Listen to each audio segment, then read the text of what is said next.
ಶ್ರೀಮಾತ್ರೇ ನಮಃ. ಈ ದಿವಸ ಚೈತ್ರ ಶುಕ್ಲ ಸಪ್ತಮಿ.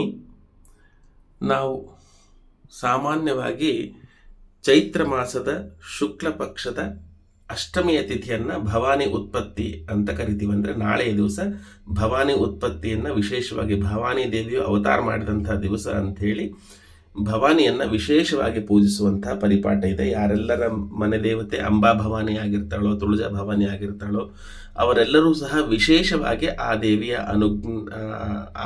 ಅನುಗ್ರಹ ಪಡೆಯೋದಕ್ಕಾಗಿ ಆಕೆ ಉಪಾಸನ ಮಾಡಬೇಕು. ಯಾಕಂದರೆ ಆ ದಿವಸ ಪಾರ್ವತಿ ದೇವಿಯು ಭಗವತಿಯು ಭವಾನಿಯ ರೂಪದಲ್ಲಿ ಪ್ರಕಟಗಳಾಗಿದ್ದಾಳೆ ಅಂಥೇಳಿ ನಂಬ್ತಾರೆ. ಅದು ನಾಳೆಯ ದಿವಸ ಇದೆ.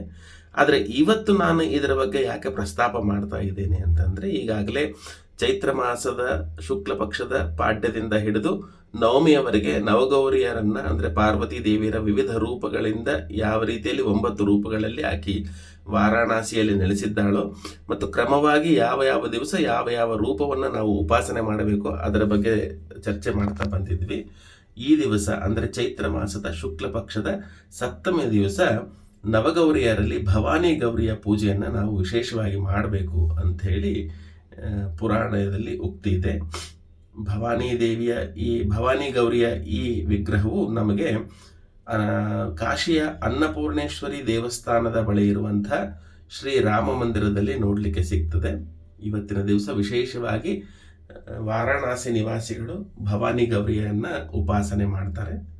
ನಾವು ಸಹ ನಮ್ಮ ಮನೆಯಲ್ಲಿರ್ತಕ್ಕಂಥ ಗೌರಿ ಬಿಂಬದಲ್ಲೇ ಯಥಾ ರೀತಿಯಲ್ಲಿ ಭವಾನಿ ಗೌರಿಯ ಸನ್ನಿಧಾನವನ್ನು ಚಿಂತನೆ ಮಾಡಿ ಉಪಾಸನೆ ಮಾಡಲಿಕ್ಕೆ ಶಕ್ಯ ಇದೆ.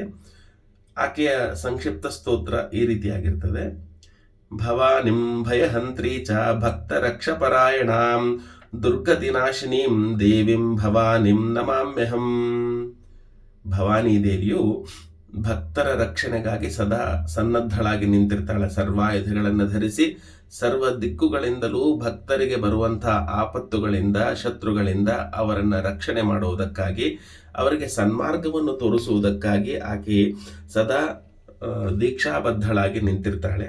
ಅಂಥ ಆಕೆಯನ್ನು ದುರ್ಗತಿ ನಾಶಿನಿ ಅಂತ ಕರಿತೀವಿ. ಅಂತಂದರೆ ನಮಗೆ ಒದಗಿ ಬರಬಹುದಾದಂತಹ ದುರ್ಗತಿಗಳನ್ನು ಕೇವಲ ಆಕೆ ಸ್ಮರಣೆ ಮಾತ್ರದಿಂದ ಆಕೆ ನಿವಾರಣೆ ಮಾಡಲು ಶಕ್ತಳಾಗಿರ್ತಾಳೆ.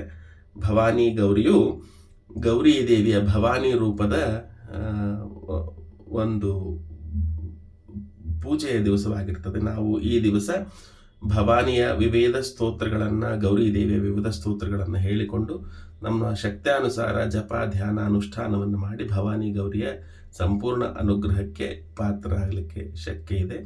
ಎಲ್ಲರೂ ನಮ್ಮ ಶಕ್ತ್ಯಾನುಸಾರ ಭವಾನಿ ಗೌರಿಯ ಪೂಜೆಯನ್ನು ಮಾಡುವುದರ ಮೂಲಕ ಆಕೆಯ ಸಂಪೂರ್ಣ ಅನುಗ್ರಹಕ್ಕೆ ಪಾತ್ರರಾಗೋಣ ಅಂತ ಹೇಳ್ತಾ ವಿರಮಿಸ್ತೇನೆ. ಶ್ರೀಮಾತ್ರೇ ನಮಃ.